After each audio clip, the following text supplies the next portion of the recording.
E a respeito desse caso do ex-presidente americano Donald Trump e as consequências que essa condenação pode trazer, nós conversamos agora com o advogado especialista em direito internacional, Acácio Miranda. Doutor Acácio, boa noite, obrigado pela presença. Boa noite, Vitor, é um grande prazer falar com você e com todos que nos acompanham. Doutor, além do pagamento da multa, né, que como o Favale detalhou para a gente, né, chega a 5 milhões de dólares, além dessa multa tem outras consequências do ponto de vista político, isso altera de alguma forma a situação do ex-presidente?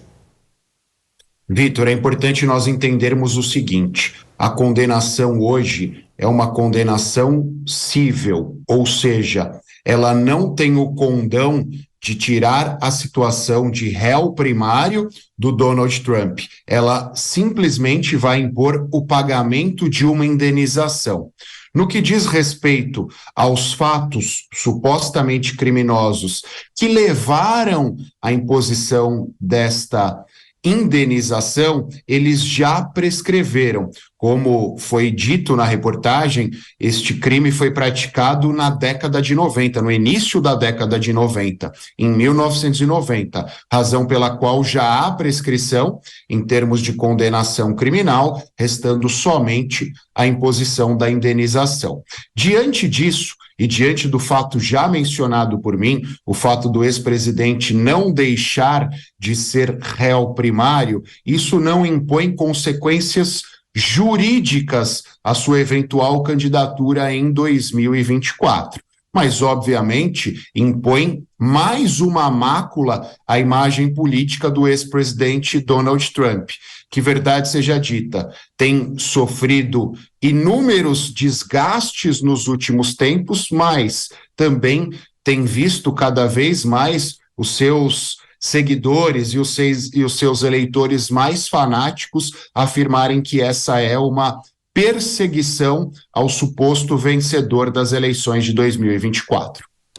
Doutor, e em relação àquele outro caso que Donald Trump enfrenta, aquela acusação de ter pago suborno a uma ex-atriz pornô para encobrir o caso extraconjugal que eles teriam tido no passado, como é que ficou aquele caso, doutor? Aquele caso, Vitor, ainda é objeto de análise por parte da Justiça de Nova York, com algumas distinções em relação à condenação de hoje. Primeiro, no caso que ainda é objeto de análise pela Justiça de Nova York, pesam contra o ex-presidente Trump acusações acerca do cometimento de crimes. E em virtude do fato de não ter operado a prescrição, ele, no caso de condenação, pode ser submetido a uma pena privativa de liberdade, portanto, a uma pena de prisão, que faria com que ele não disputasse as eleições de 2024 e, em segundo lugar, e aí nós temos uma distinção quando nós olhamos para o ordenamento jurídico norte-americano em relação ao ordenamento jurídico brasileiro, uma vez que no Brasil, por conta da lei da ficha limpa, caso Donald Trump fosse condenado, ele ficaria inelegível. Nos Estados Unidos, essa inelegibilidade não funciona de forma objetiva. Há a necessidade da declaração desta por parte do Poder Judiciário. Então, hoje, nós temos 3 etapas a serem observadas. Há ainda o julgamento, se eventualmente condenado, haveria imposição da pena de prisão e, como consequência de tudo isso, o Poder Judiciário deveria declarar a inelegibilidade e o Trump não disputaria as eleições de 2024. Pois é, isso aconteceria então a tempo da próxima eleição, né, doutor? A expectativa é que esse julgamento aconteça ainda este ano, muito possivelmente, ao começo do ano que vem, antes, portanto, da próxima eleição?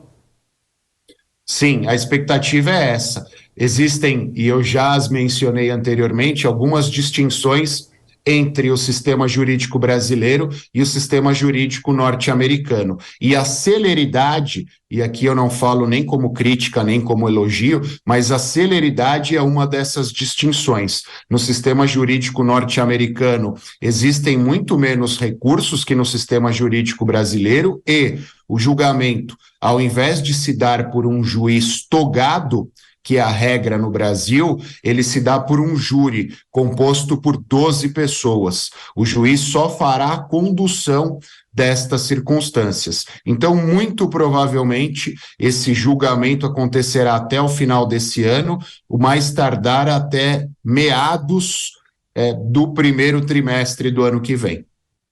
Agora, doutor, entrando um pouquinho também na análise política, será que esses dois casos, né, esse que rendeu a Trump a condenação hoje e esse outro caso que ele ainda enfrenta pela acusação do pagamento de suborno à ex-atriz pornô, será que esses dois casos, além ou ao invés do desgaste, a figura política dele podem provocar o contrário, podem ter o condão de até ampliar a popularidade de Donald Trump, sustentando um discurso de perseguição política, de que os principais atores do cenário político americano, imprensa, judiciário, oposição, estão decididos a tirá-lo da corrida americana e sustentar um discurso de perseguição a Trump, que hoje seria o favorito a derrotar o presidente Joe Biden? Será que pode ter esse efeito, o tiro sair pela culatra, ao invés de desgastá-lo politicamente, fortalecê-lo, doutor?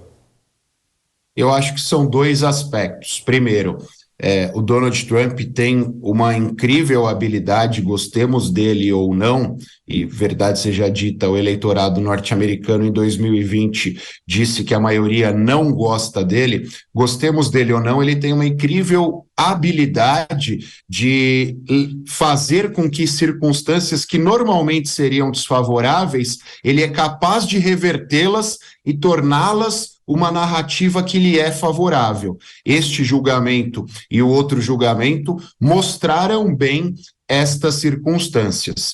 Em segundo lugar, o eleitorado democrata não gosta do Donald Trump e não votará no Donald Trump em hipótese alguma, independentemente do resultado destes julgamentos. A questão é, por mais que aqueles eleitores mais fanáticos cada vez mais estejam iludidos e estejam convictos que o Donald Trump está sendo vítima de uma situação, o problema é que os republicanos menos radicais e aqueles republicanos que não são trumpistas já percebem que a candidatura do Trump, dada essas emoções que ela acaba aflorando, poderia atrapalhar especialmente aqueles eleitores que não são democratas e não são republicanos, portanto, aqueles eleitores independentes que estão insatisfeitos com